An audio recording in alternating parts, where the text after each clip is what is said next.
मध्य प्रदेश के शिवपुरी शहर में पुरानी शिवपुरी बड़ा बाजार डूडी इमली पर स्थित है भगवान श्री चित्रगुप्त जी का ये प्राचीन मंदिर। इस मंदिर की स्थापना स्वर्गीय श्री मुरारी लाल जी सक्सेना, स्वर्गीय श्री देवी प्रसाद सक्सेना एवं स्वर्गीय श्री श्यामलाल जी सक्सेना द्वारा की गई थी।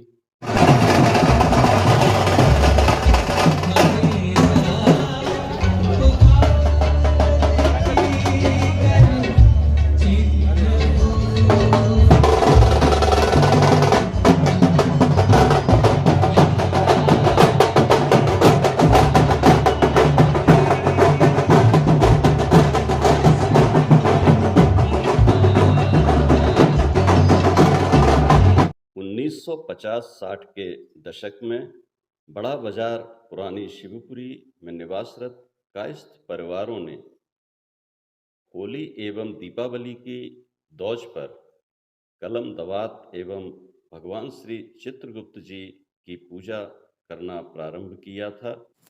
पुरानी शिवपुरी के कायस्थ परिवारों के प्रयासों से शहर के अन्य सुप्रतिष्ठित कायस्थ बंधु स्वर्गीय श्री राजबिहारी लाल सक्सेना एडवोकेट, स्वर्गीय श्री आनंदी लाल जी श्रीवास्तव एडवोकेट, स्वर्गीय श्री सुशील बहादुर अष्ठाना जी, स्वर्गीय श्री बद्री प्रसाद माथुर जी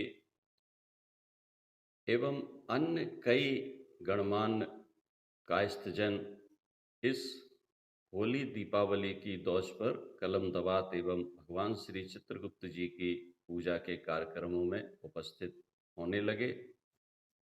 सबने मिलकर कायस्थ समाज शिवपुरी की समिति का गठन किया, जो इन पूजन कार्यक्रमों का आयोजन करती थी। पूजन वाले दिन हम कायस्थ परिवारों के बच्चे इस पूजा स्थल पर पहुंचकर झाड़ू लगाते थे, फर्श घर से लेकर जाते थे, फर्श बिछाते थे। एक रजिस्टर होता था जिसमें सभी लोग साइन करते थे, पूजा होती थी, आरती होती थी। एक कुर्सी भी घर से लेकर जाते थे जिस पर भगवान श्री चित्रगुप्त जी की तस्वीर रखकर और कलम दवात रखकर पूजा की जाती थी। सभी कायस्थजन एकत्रित होकर सामूहिक रूप से पूजा करते थे, तिलक लगाते थे, आरती होती थी।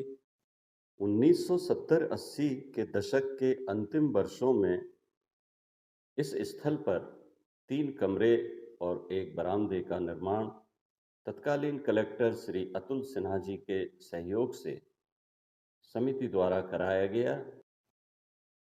वर्तमान में मंदिर में जो भगवान श्री चित्रगुप्त जी की प्रतिमा है, इसे जयपुर से लाकर प्राण प्रतिष्ठित किया गया था। मंदिर निर्माण में स्वर्गीय श्री देवी प्रसाद जी सक्सेना, स्वर्गीय श्री J.M. जौहरी, स्वर्गीय श्री आनंदी लाल जी श्रीवास्तव, स्वर्गीय श्री सुशील बहादुर अष्ठाना, स्वर्गीय श्री राम प्रसाद माथुर एवं वर्तमान ट्रस्ट के अध्यक्ष श्री राजेंद्र निगम एवं सचिव श्री गणपति स्वरूप श्रीवास्तव जी का वर्तमान में अखिल भारतीय कायस्थ महासभा के जिला अध्यक्ष श्री देवेंद्र श्रीवास्तव जी एवं उनकी कार्यकारिणी द्वारा एवं श्री विष्णु श्रीवास्तव जी के विशेष सहयोग एवं योगदान से मंदिर को भव्यता प्रदान करने के लिए नया निर्माण कार्य चल रहा है। वैशाख शुक्ल सप्तमी को भगवान श्री चित्रगुप्त जी का प्राकट्योत्सव मनाया जाता है।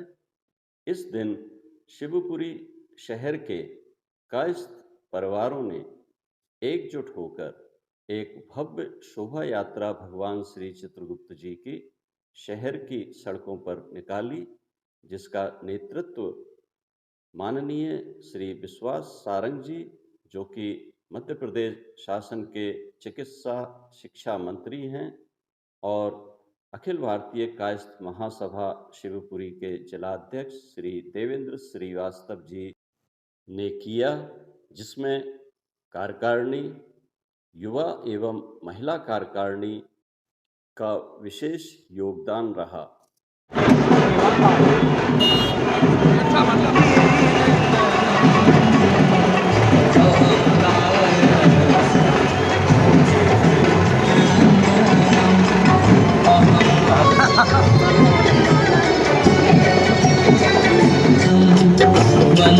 शहर में कई स्थानों पर समाज सेवियों एवं सामाजिक संस्थाओं द्वारा भव्य पंडाल सजाकर शोभा यात्रा का भगवान श्री चित्रगुप्त जी का एवं माननीय मुख्य अतिथि जी का स्वागत किया गया।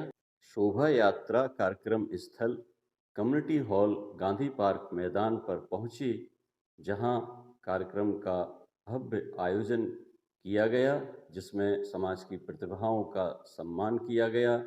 चित्रांश चेतना स्मारिका पत्रिका का विमोचन संपन्न हुआ और माननीय अतिथियों एवं मुख्य अतिथि के उद्बोधन के बाद सभी कायस्थ परिवारों ने अतिथियों सहित सहभोज किया।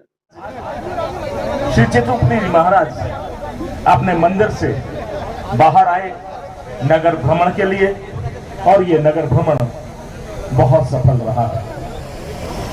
आज का ये नगर भ्रमण निश्चित रूप से हमें इस बात के लिए प्रोत्साहित करता है कि भविष्य में भी हम इस प्रकार के नगर भ्रमण निकालें। और दूसरी बात, हम एक होकर रहें। श्री चित्रगुप्त जी महाराज की कितनी संतानों में जितने भी हम श्रीवास्तव कुलश्रेष्ठ सक्सेना श्रीवास्तव जो भी कुछ है, हम सब एक होकर रहें, इस बात की बहुत प्रबल आवश्यकता है। मैं आदित्य शिवपुरी आप सबका धन्यवाद करता हूं। धन्यवाद आदित्य।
वैशाख शुक्ल सप्तमी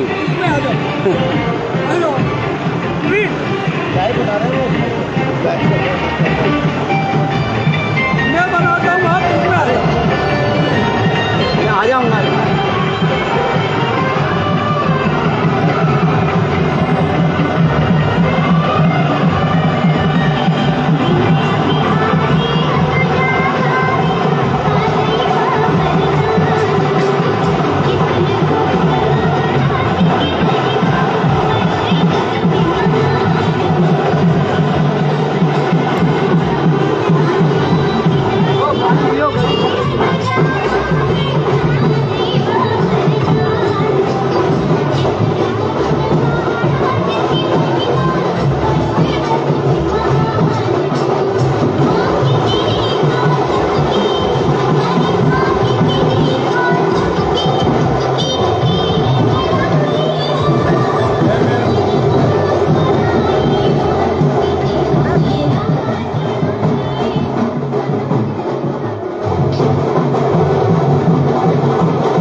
मैं ये नहीं कहूंगा कि मुझे ऐसी उम्मीद नहीं थी, परंतु ये बात सही है कि जो उम्मीद थी उससे ज्यादा अच्छा कार्यक्रम आपने।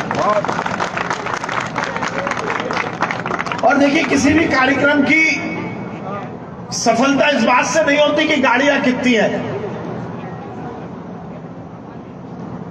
किसी भी कार्यक्रम की सफलता केवल इस बात से नहीं होती कि उसमें कितनी संख्या है।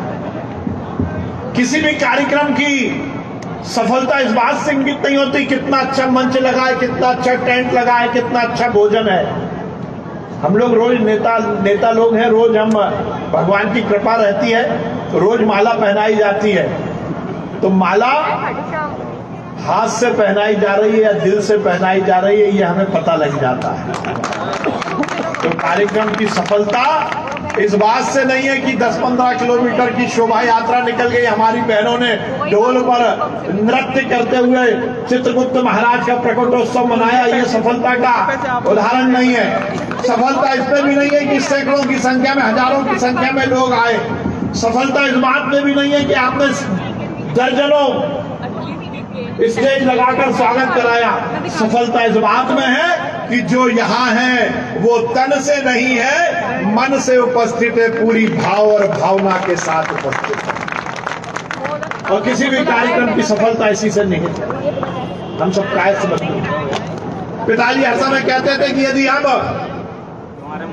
यदि मानव शरीर, इस पूरे हिंदू समाज को मानव शरीर के रूप में देखें तो मानव शरीर में हाथ होता है, पेट होता है, पैर होता है, कान होते हैं, नाक होती है, बुद्धि होती है, आंखें होती हैं। हर समाज का अपना अपना दायित्व है। यदि संपूर्ण हिंदू समाज एक मानव शरीर है तो कोई समाज उसका हाथ होगा, कोई समाज उसका पैर होगा, कोई समाज उसकी आंखें होगी, कोई समाज उसका पेट होगा। और यदि हिंदू समाज में कायस्थ समाज को देखे तो उस मानव शरीर की यदि बुद्धि है तो वो कायस्थ समाज है। और इसलिए बहुत जरूरी है कि यदि किसी भी मानव शरीर की बात करें, हाथ चलता है तो वो बुद्धि की कमांड से चलता है, पैर चलता है तो वो बुद्धि की कमांड से चलता है, पेट में भूख लगती है और भूख के लिए हम भोजन ग्रहण करते हैं तो वो बुद्धि की कमांड से चलता है। इसका मतलब है कि यदि संपूर्ण हिंदू समाज को ठीक चलाना है तो कायस्थ समाज को ठीक चलना ही पड़ेगा। हम सब कायस्थ बंधु हैं। संख्या की हम बात नहीं करते। वैसे कश्मीर से लेकर कन्याकुमारी और अटक से लेकर कटक तक हम देखें तो 10 करोड़ की संख्या में मैं नरेंद्र भाई बताना चाहता हूं, बाल ठाकरे कायस्थ है, नवीन पटनायक कायस्थ है। अब ये अलग है कि हिंदी भाषी क्षेत्रों में ही कायस्थ का है, और महाराष्ट्र में, उड़ीसा में, बंगाल में सुभाष चंद्र बोस से लेकर विवेकानंद से लेकर राजेंद्र प्रसाद, अमिताभ बच्चन, एक सीरीज है कायस्थों की। परंतु कायस्थ समाज संख्या की दृष्टि से बात नहीं करता।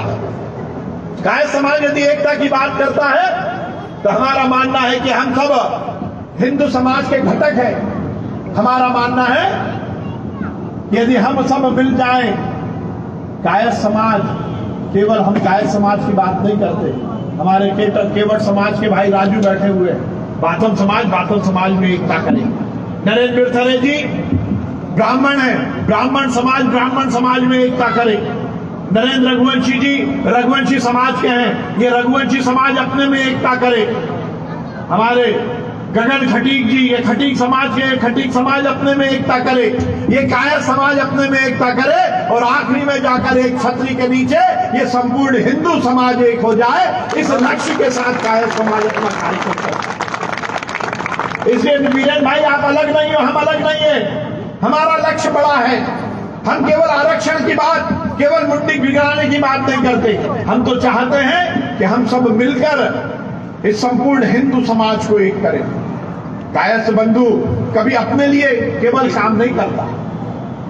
संख्या की दृष्टि से मैं बोलता, हो सकता है संख्या में बहुत ज्यादा ना हो सकता है वोट की राजनीति में बहुत ज्यादा ना हो, परंतु कायस्थ समाज इस संपूर्ण हिंदू समाज को दिशा दिखाने वाला समाज है। और इसलिए जरूरी है कि हम में एकता भी हो और हम में सद्बुद्धि भी हो। हम सब मिलकर आगे बढ़े। मैं देवेंद्र भाई आपको बहुत बधाई देना चाहता हूं। निश्चित रूप से मेरा मानना है कि किसी भी जब परिकल्पना विवेकानंद ने की होगी कि 21वीं सदी में हिंदुस्तान इस विश्व का सबसे शक्तिशाली राष्ट्र बनेगा, तो विवेकानंद ने यही सोचा होगा कि इस हिंदुस्तान को यदि सबसे शक्तिशाली राष्ट्र बनाना है तो हिंदुस्तान को सही दिशा में चलना होगा, और यदि सही दिशा में चलना है तो निश्चित रूप से हिंदुस्तान को पूरी तरह से सुव्यवस्थित होना पड़ेगा। और यदि हिंदू समाज को सुव्यवस्थित होना है तो हिंदुस्तान में रहने वाले हर समाज को सुव्यवस्थित होना पड़ेगा। यदि हर समाज को सुव्यवस्थित होना है तो उस समाज के हर घर को, हर घटक को सुव्यवस्थित होना होगा। और यदि हर घर को सुव्यवस्थित करने की मैं बात करता हूं तो उस घर में रहने वाली बहन, बेटी, बहू और मां को सुव्यवस्थित होना होगा। और इस कार्यक्रम में मैं देख रहा हूं, यदि बहनों की माफ करें तो शिवराज जी ने तो 85% आरक्षण दिया है, आप तो 70 से ऊपर पहुंच गए हो। किसी भी समाज के कार्यक्रम में यदि 70% बहनों का पार्टिसिपेशन है तो मानिए कि वो समाज का भविष्य बहुत उज्जवल है। और वो केवल उस समाज का भविष्य उज्जवल नहीं है, बल्कि संपूर्ण हिंदू समाज, संपूर्ण हिंदुस्तान का भविष्य उज्जवल है। मैं बहुत बधाई दूंगा। बड़ी संख्या में बहनें आज मैं देख रहा तो उत्साह के साथ डांस करते हुए चल रही थी। ये इस बात का घोतक है कि आपने केवल मेहनत नहीं की है, आपने भावनात्मक रूप से लोगों को जोड़ा है। यहाँ चित्रगुप्त भगवान का मंदिर बन रहा है। मंदिर केवल ईंट गारे का भवन नहीं होता, मंदिर केवल पूजा अर्चना का स्थान नहीं होता, मंदिर केवल अनुष्ठान और यज्ञ करने का भवन नहीं होता, बल्कि मंदिर सामाजिक चेतना को जागृत करने वाला प्रकल्प होता है। और मैं देख रहा हूं कि मंदिर बनने के पहले यदि समाज में इतनी जागृति है तो जब मंदिर पूरा शीर्ष तक बन जाएगा तो निश्चित रूप से हमारा लक्ष्य सिद्ध होगा। हम सब कायस्थ एक होकर इस संपूर्ण हिंदू समाज को एक करेंगे। मैं बहुत बधाई देना चाहता हूं भाई और साथी, हमारे पास महती जिम्मेदारी है। हम सब चित्रांश है, चित्रगुप्त भगवान के वंशज हैं। भगवान ने हमें बुद्धि दी है, हमें लेखनी दी है, हमें कलम दी है, और हम उसके माध्यम से संपूर्ण हिंदुस्तान को नई दिशा दिखाने का काम करें। इस मंच से मैं पूरी शिद्दत के साथ कहता हूं, केवल इसलिए नहीं कह रहा हूं कि भारतीय जनता पार्टी का कार्यकर्ता हूं, पर आज देश नए कलेवर में है।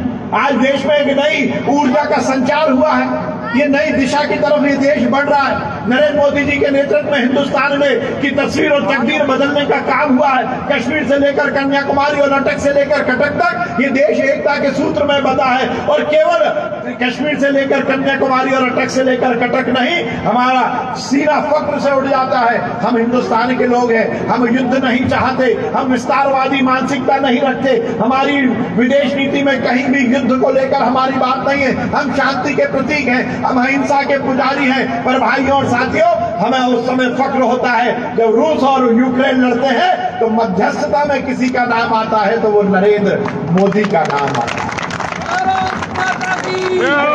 हमें फक्र होता है कि दुनिया में देखिए, हिंदुस्तान की भौगोलिक स्थिति नहीं बदली। कांग्रेस की सरकार थी, मनमोहन सिंह थे, उस समय भी हिंदुस्तान की भौगोलिक स्थिति यही थी। उस समय भी सरकार का संचालन ऐसे ही होता था। परंतु ऐसा क्या हुआ कि आज हिंदुस्तान का नाम पूरी दुनिया में पूरे सम्मान के साथ लिया जाने लगा। निश्चित रूप से भाइयों और साथियों, आज ये स्वर्णिम युग है हिंदुस्तान का, ये स्वर्णिम युग है हिंदुस्तान को आगे बढ़ने का। और इसमें यदि हम हैं तो हम सब कायस्थ बंधुओं का ये लक्ष्य होना चाहिए कि समाज के लिए, इस राष्ट्र के लिए अपना सर्वस्व निछावर करें। जैसा मैंने कहा कि संख्या की बहस में मैं नहीं जाना चाहता, पर यह बात सही है, गांव में यदि एक कायस्थ परिवार भी होता है तो वो पूरी गांव को दिशा दिखाने वाला होता है। तब ये हमारी महती भूमिका है। यदि नरेंद्र मोदी जी इस देश को नए कलेवर में लेके जा रहे हैं तो क्या मेरे गांव में, मेरे क्षेत्र में, मेरे ऑफिस में, मेरे परिवार में ये भावना नहीं होनी चाहिए कि मैं भी देश को आगे बढ़ाऊं? ये हमें संकल्प लेना पड़ेगा। आज चित्रगुप्त भगवान के प्रकटोत्सव पर हम सबको यही संकल्प लेना है कि हम सब मिलकर इस देश को बड़ा देश बनाने के संकल्प में जिस प्रकार से ये देश लगा हुआ है उसमें मेरी भी भूमिका होनी चाहिए। वो महायज्ञ जिसमें हिंदुस्तान को शीर्ष शक्तिशाली हिंदुस्तान, वैभवशाली हिंदुस्तान बनाने के संकल्प के साथ नरेंद्र मोदी जी लगे हुए हैं, उसमें हमारा भी योगदान होना चाहिए। हम चित्रांश हैं, हम समाज को दिशा दिखाने वाले हैं। हमारा ये लक्ष्य होना चाहिए कि हमारे माध्यम से, हमारे व्यक्तित्व से, हमारे कृतित्व से, हमारे भाव से, हमारी भावना से, हमारी कार्य पद्धति से ये देश बड़ा देश बन सके, एक शक्तिशाली, एक वैभवशाली, एक ऐसा हिंदुस्तान जिसमें हम कह सके कि सारे जहां से अच्छा हिंदुस्तान हमारा, हम बुलबुलें हैं इसकी ये गुलसिता। इस लक्ष्य के साथ बढ़िए, चित्रगुप्त भगवान की रोज पूजा करिए, पर केवल अपने लिए नहीं, केवल अपने परिवार के लिए नहीं, पर माँ भारती के लिए, माँ भारती के भाल पर केसरिया तिलक लगे और ये माँ भारती दुनिया के आकाश में, दुनिया के मान पर, दुनिया के मानचित्र पर सर्वश्रेष्ठ राष्ट्र के रूप में स्थापित हो सके, ये हम सबका लक्ष्य होना चाहिए। मैं बहुत बधाई देना चाहता हूँ शिवपुरी की पूरी यूनिट को, जिस भाव के साथ मैं देख रहा हूँ 100 गाड़ियों का काफिला, जोरदार स्वागत, ऐसा लग रहा था जैसे कोई पॉलिटिकल जुलूस निकल रहा।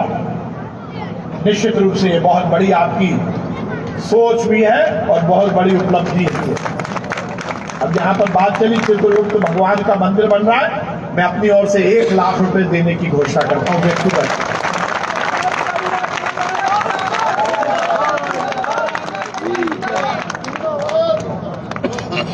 और बाकी अपने नेता लोग बैठे हुए, फिक्र मत करना, लाया अपन इसी भैया चित्रगुप्त भगवान की तो सबको जरूरत है, लेखा जोखा वही रखते हैं। यहाँ पर जितनों को भी पूछ लो ऊपर जाकर तो ध्यान रखना भैया। तो बाकी आप सबसे भी मिलो। देवेंद्र भैया ये लीजिए, वाह देखो आप, वाह वीरेंद्र जी के लिए ये ज्यादा बड़ा है भैया, खड़े हो वीरेंद्र भाई। वीरेंद्र रघुवंशी जी ने 51,000 की घोषणा की, ये मेरे से ज्यादा बड़ी घोषणा है।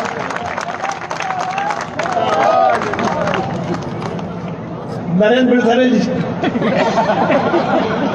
51,000 रुपए नरेंद्र बिरथरे जी, ये देखो 21,000 रुपए राजू बाथम जी, ये भी बहुत जोरदार। वैसे हम इसलिए नहीं लाए थे, आप ये मत सोचना कि मैं गया। और गगन है 21,000 रुपए गगन खटी। और तुम अनुराग पीछे कैसे हट रहा, गगन का नाम ले रहे हो, एक ख्याल नहीं रहे, बोलो। वो पूछ रहा है देखो नीचे हमारी बहन से।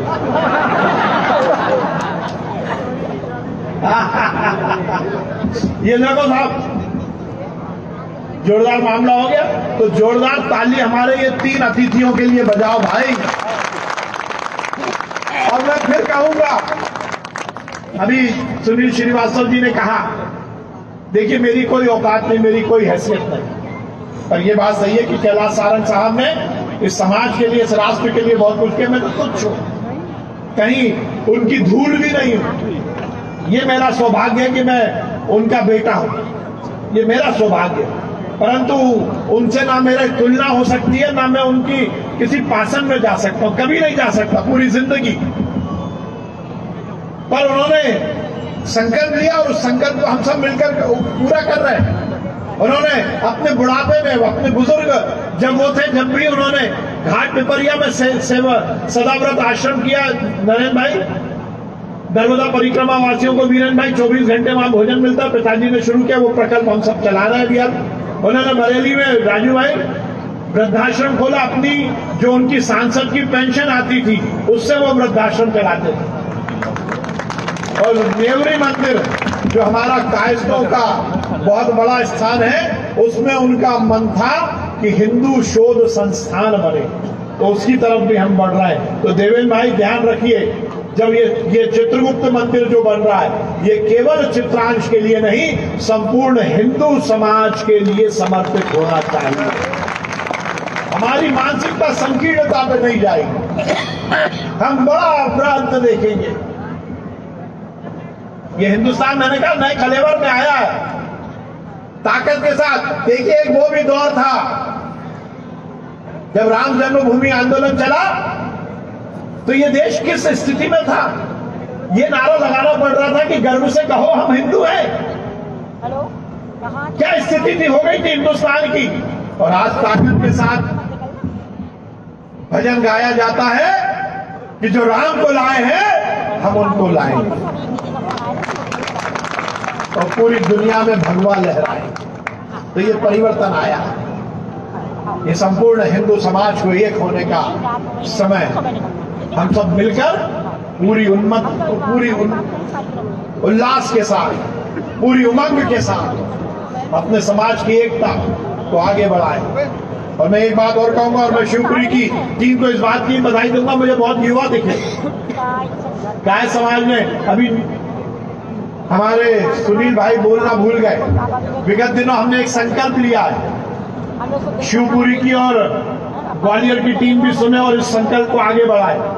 और नरेंद्र भाई, राजू भाई, वीरेन भाई, आप भी अपने समाजों में शुरू करो। देखिए, सबसे महत्वपूर्ण बात यह है कि इस देश की, यदि मैं समस्या की बात करूंगा तो लोग कहेंगे, कोई कहेगा कि आतंकवाद, कोई कहेगा अलगाववाद, कोई कहेगा क्षेत्रवाद। मेरा यह मानना है कि इस देश की सबसे बड़ी कोई समस्या है आज, तो वह है सांस्कृतिक आतंकवाद। इस देश की संस्कृति पर कुठाराघात हो रहा है, इस देश की संस्कृति को खत्म करने का काम हो रहा है। इस देश में साल भर पानी बचाने की मुहिम नहीं चलती, पर जब मेरी होली आती है तभी लोगों को पानी बचाने की मुहिम चलाने की याद आती है। टीका होली, सूखी होली, अरे जो ये टीका होली और सूखी होली की बात करते हैं, साल भर में उनकी गाड़ी धोने के लिए लाखों करोड़ों गैलन पानी बर्बाद हो जाता है, उस समय उन्हें पानी बचाने की याद नहीं आती। होली को बिगाड़ना है, मेरी संस्कृति को बिगाड़ना है, तो होली पर सूखी होली की बात आती है। 31 दिसंबर और 1 जनवरी की दरमियानी रात पूरी दुनिया में पटाखे चलते हैं, तब एयर पॉल्यूशन और नॉइज पॉल्यूशन नहीं होता, पर मेरी दीपावली आती है तो पटाखे जरा से चल जाए तो एयर पॉल्यूशन और नॉइज पॉल्यूशन हो जाता। क्यों? क्योंकि उनको इस देश की संस्कृति को मिटाना है। इसलिए ध्यान रखिए, जब तक हमारे समाजों के कार्यक्रमों में युवा नहीं आएंगे नरेंद्र भाई, तब तक हम अपनी संस्कृति को नहीं बचा पाएंगे। हमारे तीज, हमारे त्योहार, हमारी परंपरा, हमारी विरासत, हमारी वो पुरातन परंपराएं जो हमारी पहचान है, वो हमारी अगली पीढ़ी को कैसे याद रहेंगी? वो तो व्हाट्सएप पर और इंटरनेट पर सीमित हो गई। बड़ी तेजी से आजकल बधाइयां दी जाती है। मतलब मैंने आज 1000 लोगों को बधाई दी, कैसे दी? एक में व्हाट्सएप किया और सबको पहुंच गया।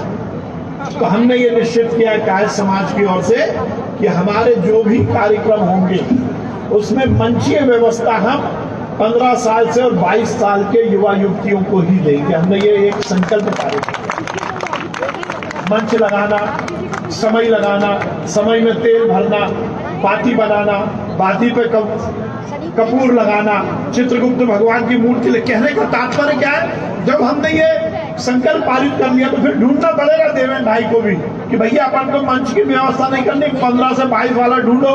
तो ये अशोक सक्सेना जी, इनके बच्चे को बुलाओ, ये देवेंद्र वर्मा जी, इनके बच्चे को बुलाओ। कहने का तात्पर्य है कि समाज की एक्टिविटी में युवा जुड़े।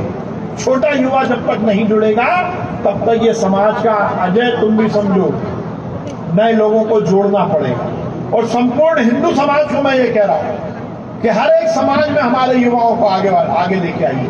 जब तक युवा आगे नहीं आएंगे तब तक हम आगे आने वाली पीढ़ी को तैयार नहीं कर पाएंगे। मैं देवेंद्र भाई आपको बहुत बधाई देता हूं, आपने बहुत ही शानदार कार्यक्रम का आयोजन किया और मुझे बुलाया। मैं अपना आपके प्रति कृतज्ञता ज्ञापित करता हूं कि इतने सुंदर कार्यक्रम में मुझे आप सबसे मिलने का, मुखातिब होने का मौका मिला।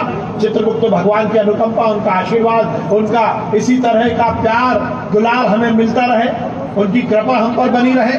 हम सब मिलकर इसी तरह अपने समाज की एकता के साथ साथ संपूर्ण हिंदू समाज की एकता के लिए लगे रहे। ये देश बड़ा देश बने, शक्तिशाली हिंदुस्तान बने, वैभवशाली हिंदुस्तान बने, दुनिया के सर्वोच्च पर हिंदुस्तान का नाम हो और हम सब फक्र के साथ इस बात के साक्षी बने कि हमारे रहते हुए ये हिंदुस्तान इस विश्व का सबसे शक्तिशाली राष्ट्र बना था और उसमें हमारा भी योगदान था। मैं आप सबको बहुत बधाई देता हूँ। चित्रगुप्त महाराज के प्रकटोत्सव की बहुत बधाई, आज के शानदार कार्यक्रम की बहुत बधाई। आप सबको बहुत बहुत अभिनंदन। आपने मुझे बुलाया, मुझे बोलने का मौका दिया। हम सब मिलकर इसी तरह इस समाज की एकता के साथ साथ हिंदू समाज की एकता के और हिंदुस्तान की एकता के लिए लगे रहेंगे।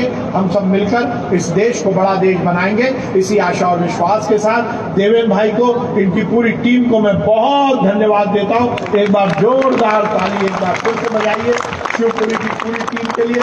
परंतु ये एकता, ये समन्वय, ये सद्भाव ये बना रहे, ये हमारा लक्ष्य होना चाहिए।